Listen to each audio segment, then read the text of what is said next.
Hello and welcome to Sveta's menu. Today, we're making a delicious and super quick dessert. It's perfect when unexpected guests drop by or when you're just craving something sweet. You'll only need a few ingredients: 300 grams of puff pastry, the yolk of 1 egg, and for the cream, 250 grams of mascarpone cheese, 60 grams of powdered sugar, 150 milliliters of heavy cream. I'm using 30% fat. Make sure the mascarpone and the cream are cold, straight from the fridge. That's important, so the cream whips up nicely.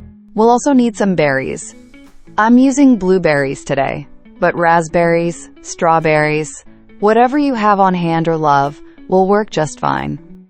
Go ahead and preheat your oven to 220 degrees Celsius. That's about 430 degrees Fahrenheit. Now let's get started. We'll begin with the puff pastry. I'm going to cut it into squares. Mine are 10 by 10 centimeters. Now watch closely. I take one square and fold it in half. Then I take a sharp knife and, leaving about a centimeter from the edge, I make a cut, but not all the way through.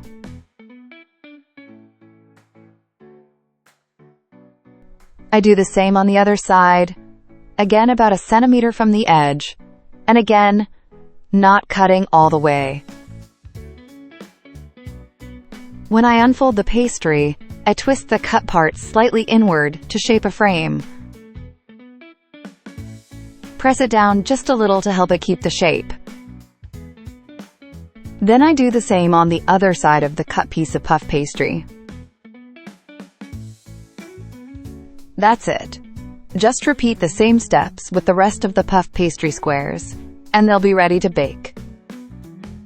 By the way, did you know puff pastry has a fascinating history? It dates back to ancient times, but the version we know today was perfected in France.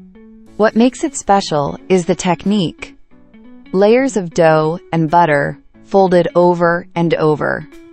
When baked, the moisture in the butter turns to steam, causing the layers to puff up beautifully. No yeast or baking powder needed, just clever layering. That's why it's so light, crispy, and flaky. Puff pastry is used in both sweet and savory dishes, from elegant tarts to hearty pies and classic croissants.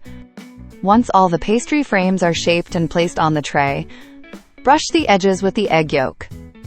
Now place them into the oven, 220 degrees Celsius, or about 430 degrees Fahrenheit for around 20 minutes. But keep an eye on them, as the baking time might vary depending on the thickness of your pastry. While the pastry is baking, let's make the cream. Put the mascarpone into a bowl. Don't use any liquid that might have separated, just the cheese.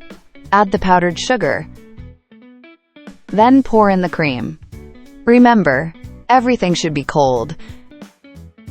Now take a hand mixer and whip the cream. You don't need to whip for long, just about 30 seconds until the mixture thickens. When you tilt the bowl and the cream doesn't fall, it's ready. Use a deep bowl to avoid splashes. The pastry is done. Mine took even less than 20 minutes. Again, baking time will depend on how thick your dough is. Let's fill the pastry. Take one of the cooled pieces. It's important they're not warm, or the cream will melt. Gently press the center to make a small space for the filling. Spoon in some cream, and top with berries. I'm using mascarpone cheese for the cream, and it's more than just delicious. It has an interesting background too. Originating in northern Italy, mascarpone has been around since the 16th century. It's made by gently curdling cream with lemon juice or citric acid, not aged like other cheeses, which gives it that smooth, buttery texture. It's rich, slightly sweet, and incredibly versatile. While it's famous for tiramisu, it works beautifully in all kinds of desserts and even savory dishes. Mascarpone's mild flavor makes it the perfect base for creamy fillings, adding a touch of luxury to any recipe. And that's it, my friends. Everything is ready. So pretty and so tasty. Boil some water, make a nice cup of tea, invite your loved ones, and enjoy this lovely dessert together. Thank you for watching Sveta's menu. See you next time. Bye for now.